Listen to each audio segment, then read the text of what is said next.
Welcome to my channel J Guru take. दोस्तों, कर्मचारी राज्य बीमा निगम क्या है और इसके क्या लाभ होते हैं। तो आज इसको हम आपको विस्तार से बताएंगे कि ईएसआई में क्या क्या लाभ होते हैं, कर्मचारियों को किन किन सुविधाओं और फैसिलिटी की जरूरत होती है और उनको क्या क्या लाभ मिलते हैं, उनके बारे में हम आपको आज बता रहे हैं। तो देखिए, कर्मचारी राज्य बीमा निगम क्या है और लाभ क्या क्या लाभ होते हैं। तो ईएसआई कर्मचारी राज्य बीमा निगम कर्मचारियों और उनके आश्रितों को कई तरीके के लाभ प्रदान करता है, जिसमें चिकित्सा लाभ, बीमारी लाभ, मातृत्व लाभ, विकलांगता लाभ और आश्रित लाभ शामिल है। मुख्य लाभ जैसे चिकित्सा लाभ, सबसे पहले चिकित्सा लाभ होता है बीमित व्यक्ति और उनके परिवार को मुख्य चिकित्सा उपचार मिलता है, जिसमें अस्पताल में भर्ती होना, दवाएं और विशेषज्ञ सेवाएं शामिल। जैसे बीमारी लाभ, एक बीमारी लाभ होता है। दूसरा, इसमें बीमारी के कारण काम से अनुपस्थित रहने पर कर्मचारी को एक निश्चित अवधि के लिए वेतन पर 70% का भुगतान किया जाता है। तीसरा है मातृत्व लाभ। गर्भवती महिलाओं को मातृत्व अवकाश के दौरान एक निश्चित अवधि के लिए वेतन का 100% भुगतान किया जाता है। जैसे मातृत्व का लाभ का मतलब होता है, जैसे किसी महिला की डिलीवरी हुई है, बच्चा हुआ है, उस अवस्था में उसको एक निश्चित अवधि के लिए वेतन का 100% भुगतान किया जाता है। विकलांगता, नेक्स्ट है विकलांग। यदि किसी कर्मचारी को काम के दौरान विकलांगता आती है तो उसे विकलांगता की अवधि तक वेतन का 90% तक भुगतान किया जाए। चाहे कोई विकलांग हो जाए, पैर टूट जाए, हाथ टूट जाए, उस अवस्था में 90% का भुगतान किया जाए। आश्रित लाभ, जिसके कोई आश्रित नहीं है, जिसकी बच्चों में कोई पालन पोषण नहीं करता हो, उसको बच्चों को पालन पोषण करने वाला नहीं, उस अवस्था में एक आश्रित लाभ मिलता है। यदि किसी कर्मचारी की काम के दौरान मृत्यु हो जाती है तो उसके आश्रितों को मासिक पेंशन और अंतिम संस्कार के लिए एक मुश्त राशि दी जाती है। अन्य लाभ, अन्य लाभ कहाँ है इसके?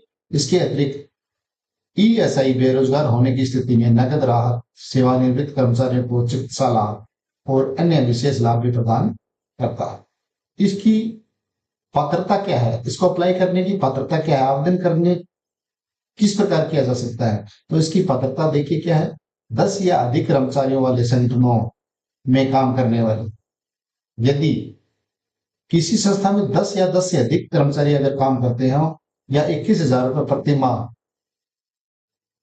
विकलांगों के लिए 25,000 तक कमाने वाले कर्मचारी ईएसआई के पात्र हैं।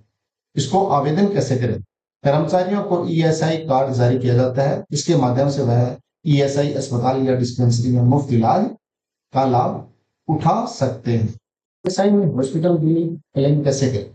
सबसे बड़ा प्रश्न है कि ईएसआई में हॉस्पिटल बिल क्लेम कैसे करें। राहत पाने के लिए दावा दावा www.esi.gov.in वेबसाइट पर ऑनलाइन किया जा सकता है। साथ ही शपथ पत्र, आधार कार्ड की फोटोकॉपी और बैंक खाते के विवरण के साथ भौतिक दावा नामित ईएसआई शाखा कार्यालय, डीसीबीओ और डाक द्वारा या व्यक्तिगत रूप में प्रस्तुत किया जा सकता है। ईएसआई के तहत कौन कौन से भत्ते शामिल नहीं है?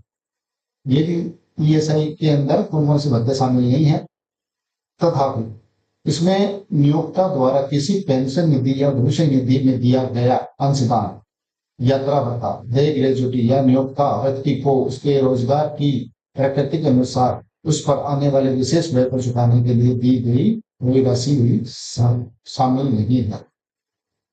नेक्स्ट है सैलरी के लिए ईएसआई रेट क्या हो? नवीनतम बजट 2023 के अनुसार ईएसआई अंशदान नहीं रहेगा।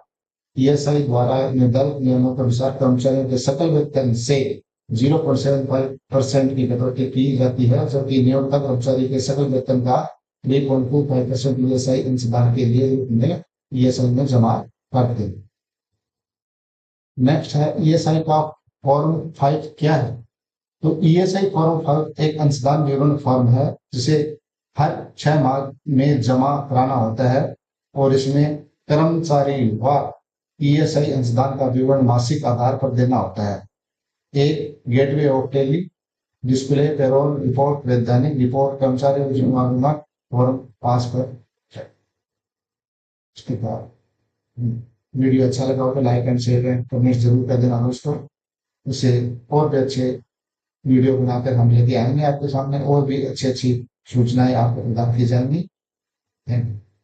अगला आता है ईएसआई में कौन कौन सी बीमारियों का इलाज किया जाता है। ईएसआई योजना के तहत सामान्य बीमारियों से लेकर गंभीर बीमारियों तक सभी प्रकार के रोगों का इलाज उपलब्ध है। इसमें संक्रामण रोग, कैंसर, अतिस्रावी, पोषण और चयापचय संबंधी विकार और चोट लगने के कारण शारीरिक निशक्तता शामिल है। चिकित्सा लाभ सामान्य और विशेष परामर्श, रोगी देखभाल और प्रसूति उपचार सहित बीमारी लाभ 91 दिनों तक के लिए औसत दैनिक वेतन का 70% में वेतन का भुगतान। विस्तारित बीमारी लाभ 34 सूचीबद्ध दीर्घकालीन बीमारियों के लिए जैसे कि टीबी और कैंसर 80% की बढ़ी हुई दर तक। मातृत्व लाभ प्रसव के दौरान और बाद मातृत्व अवकाश और विकलांगता लाभ, रोजगार के दौरान चोट लगने के कारण शारीरिक निष्क्रियता के लाभ में अंतिम संस्कार में जीवित व्यक्ति की मृत्यु के मामले में बेरोजगारी भत्ता, बेरोजगारी के मामले